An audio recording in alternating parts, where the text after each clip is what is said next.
Salut à tous, ici Adrien. Aujourd'hui on est le samedi 16 janvier 2021 et dans cette vidéo on va parler de la Fedora Silverblue. Yes, alors je vais pas parler du concept qu'est Fedora Silverblue. On en a déjà parlé dans un C'est quoi qui dit consacré à Fedora avec Renaud. C'est quoi qui dit que j'ai fait en direct avec lui. Et puis, si vous l'avez loupé, que vous voulez avoir un petit récapitulatif de ce qu'est Fedora Silverblue, je vous renvoie vers son article qu'il a publié au mois de mai 2020 sur Linuxifr. Mais pour vous la faire simple, Fedora Silverblue, c'est une Fedora classique, 33, ça suit le même cycle de développement, sauf qu'elle est en lecture seule et elle base ses logiciels principalement sur les Flatpak. Voilà.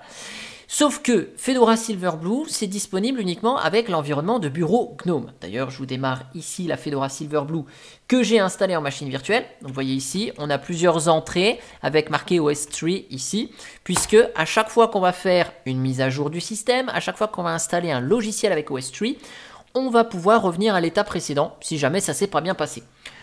Et donc, bon, ça rend le système un peu plus stable, fiable, dans le sens où si jamais, par exemple, une coupure de courant pendant une mise à jour système, c'est catastrophique, vous pouvez rendre très instable le système. Là, avec Fedora Silverblue, vous pouvez revenir à un état fonctionnel. Bon, ça c'est bien. Par contre, c'est GNOME uniquement. Vous voyez, ici, j'ai l'environnement de bureau GNOME. Ok, à propos, donc Fedora, ici, Silverblue, 33.1.2, Silverblue. C'est GNOME, point. Et vous n'avez pas la possibilité d'avoir une édition Silverblue avec KDE. Alors il y a un projet qui s'appelle Fedora Kinoite, ou Kinoite, j'aime bien dire Kinoite ici, qui a été fait par Timothée Ravier ici, probablement un Français, vu que son site a l'extension en .fr, donc c'est un ingénieur chez Red Hat ici, et donc il nous offre la possibilité d'avoir une Fedora Silverblue, donc le concept de Fedora Silverblue, mais avec l'environnement de bureau KDE, enfin KDE Plasma, ici. Donc, je vais mettre ça ici. Et donc, la première chose qu'on va faire, on va aller récupérer sur son site la clé GPG, avant toute chose, avant d'ajouter son dépôt ici. Donc, downloads, hop, SIOSM GPG.pub.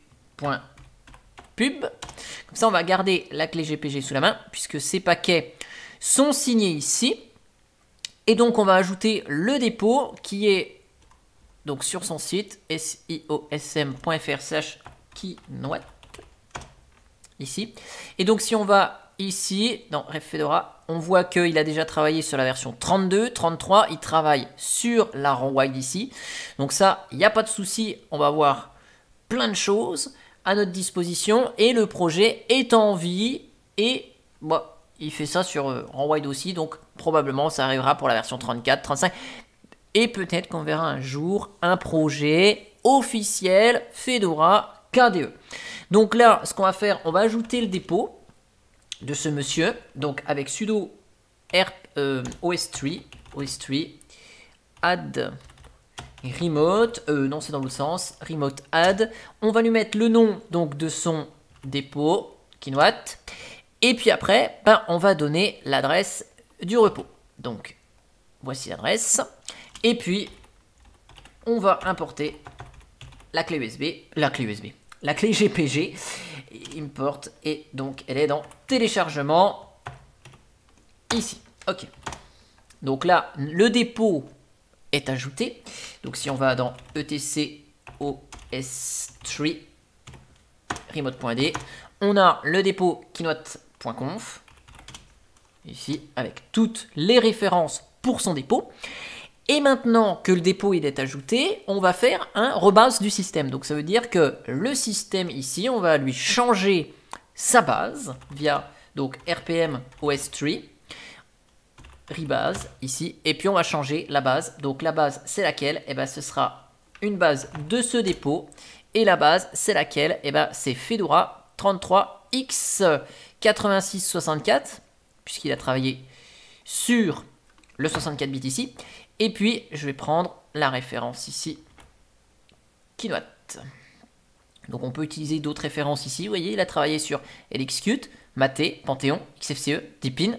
Donc là, hop, je prends cette base-là. Et donc là, qu'est-ce qui va se passer? Il va nous récupérer toutes les informations, effectuer ces transactions avec RPM OS3. Donc là, il y en a pour un petit moment. Vous voyez, le dépôt, il a pas l'air d'aller très très vite. Donc je vous accélère cette vidéo et je vous reprends une fois qu'on sera au moment de redémarrer pour voir que on aura basculé sur une base avec KDE Plasma.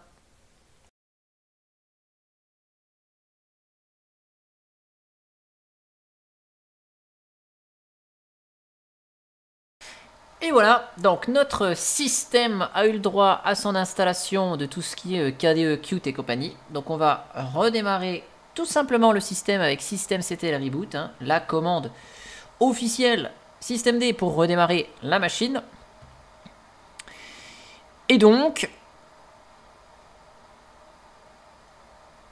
on va voir normalement notre Fedora démarrer avec KDE Plasma. Donc là, je vous fais échappe, vous voyez, hein, c'est une Fedora normale qui démarre, not Silverblue. Alors, je vais juste passer comme ça, ok. Donc là, on a Plasma Wayland, hein, vous voyez, le rebase a fait perdre l'environnement GNOME, ici, au profit de KDE. Donc comme ça, le système de base est en plus épuré des composants de GNOME. Il y a juste quelques applications GNOME qui peuvent rester éventuellement pour aller supprimer, puisque ce sont des applications Flatpak. Donc là, je vais attendre que KDE Plasma se charge. Ok, hop, je passe en plein écran, nickel. Et donc là, cette fois-ci, je ne sais plus comment on fait pour voir à propos la version de KDE. Information système, voilà. Donc on est sur Fedora 33 Silverblue avec un KDE Plasma 5.20.4, ok. Et donc là, pareil, hein, on aura la possibilité d'installer toutes nos applis. Alors, Discover, bon, ça merdouille un petit peu. Donc là, ce qu'on va faire, on va juste lancer une bonne vieille console. Donc pour mettre à jour son système, hein, vous connaissez peut-être, sudo rpm os3 update. Donc ça, c'est la commande à utiliser pour mettre à jour une Fedora Silverblue. Et puis ici, je vais vous ouvrir une autre fenêtre. Vous voyez ici, quand il va chercher les mises à jour, il y a donc Fedora Updates et compagnie. Si je vous fais un Flatpak Remote, ici, vous voyez, j'ai que Fedora comme système Flatpak. J'ai que le dépôt Fedora sur les Flatpak. J'ai pas FlatHub, donc pour installer FlatHub, en plus, pour étendre le magasin d'applications, bon bah c'est très facile, on installe le dépôt Flatpak bah, comme sur une Fedora ou un système classique. Donc on va aller sur FlatHub ici. Ok. Quick Setup. Fedora. Et donc là, on ajoute simplement le dépôt ici. Parce qu'en fait, si je vous fais un petit sudo flatpak install, par exemple, Kdenlive, vu que à la base, hein, Fedora Silverblue, il y a plein d'applications GNOME. Ouais, si je vous installe, par exemple, PTV, il est fort probable que je le trouve. Non, je ne le trouve pas. Mais je vais pouvoir trouver plein d'applications GNOME. Des applications, mais pas forcément tout. Donc là, on va faire un petit sudo flatpak remote add flathub. Et donc à partir de là, si je veux installer Kdenlive, vous voyez, il me le trouve ici, chez FlatHub. Yes. Et puis je vais pouvoir installer toutes les applications qui sont chez FlatHub. Donc là, si je vais rechercher les apps, je risque d'en avoir un petit peu plus que chez Fedora. Donc c'est le dépôt vraiment le plus fourni de Flatpak ici. Donc si vous voulez Discord, si vous voulez Telegram par exemple, bon au moins vous êtes sûr que chez FlatHub vous les avez et c'est pas mal du tout. OBS, ok par exemple. Donc PTV cette fois-ci il est là. Vous avez Chromium, Kdenlive, Skype. Vous voyez donc il y a un peu plus d'applications ici. VLC. Donc là si j'essaye par exemple VLC. Donc là il me le trouve chez FlatHub. Donc là il y a plein de plugins ici. 0, on va tout installer. Ah non. Je vais installer le 8, pardon. Alors, yes. 8. Yes. Et donc mon Kdenlive que je viens d'installer ici, il est là, sous forme de Flatpak. Tac, je réduis ça. Et donc là, j'ai bien mon Flatpak Kdenlive ici. Donc c'est un petit peu... Est-ce que... Non, il n'a pas envie. Discover, il n'a pas envie. Je pense qu'il merdouille un petit peu. Bon. Donc là, vous pouvez utiliser la ligne de commande sans aucun souci. Je vais voir si, par exemple, en prenant, par exemple, ici, si j'installe Telegram. Ici, est-ce que Discover me l'ouvre et me l'installe? Je ne sais pas. À défaut d'avoir le Discover fonctionnel. Ouais, on peut quand même installer en graphique. Depuis FlatHub, non. Ouais. Ah si, c'était peut-être le temps que tout se réveille ici. Ok, ça y est, maintenant il vérifie les mises à jour. Il fallait un petit peu de temps pour que Discover fonctionne. Ouais, c'est peut-être pas gagné, ça. Mais sinon, après, vous pouvez faire un sudo flatpak update pour mettre à jour les flatpaks. Là, on a vu avec Discover qu'il y avait quelques mises à jour. Et en ligne de commande, yes, vous voyez, il y a encore certaines applis GNOME qui sont toujours là d'ailleurs. Donc, je vais mettre menu des applications, changer, ok. Et donc là, vous voyez, j'ai Edit. Donc, on risque peut-être de le trouver, agenda. Voilà. Donc, les applications qui étaient là en tant que Flatpak mais sont toujours là, ici.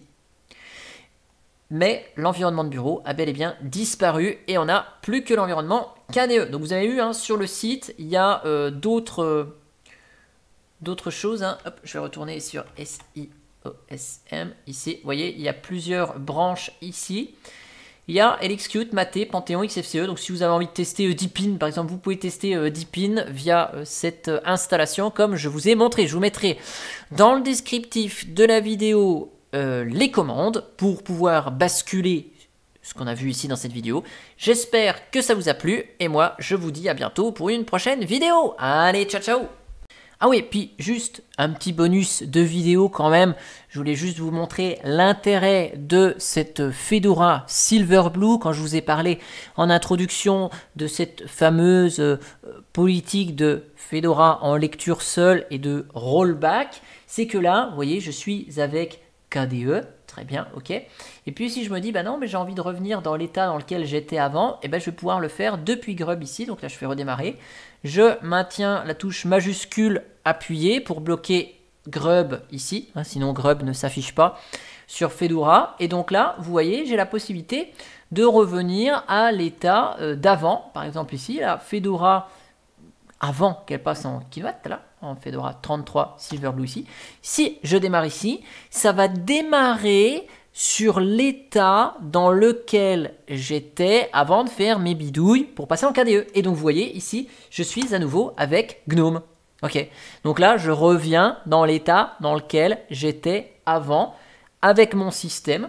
Donc là on a bien l'environnement de bureau GNOME, mais vous voyez les applications Flatpak qui ont été installées comme Kdenlive sont belles et bien présentes. Donc ce que j'ai fait après, je fais ça et ça pour vous remettre en plein écran, ce que j'ai fait après la migration de GNOME vers KDE sur cette Silverblue est pris en compte, mes Flatpak sont toujours là, mais je suis revenu à la base que j'avais avant cette migration, donc avec mon environnement de bureau GNOME. Voilà, c'était juste la petite parenthèse ici que je voulais ajouter en plus avant de détruire cette machine virtuelle qui m'a servi pour faire cette vidéo, mais je voulais vous montrer ce petit intérêt de Fedora Silverblue via cette petite démo en bonus. Voilà, j'espère que ça vous a plu et je vous dis à bientôt pour une prochaine vidéo. Allez, ciao ciao!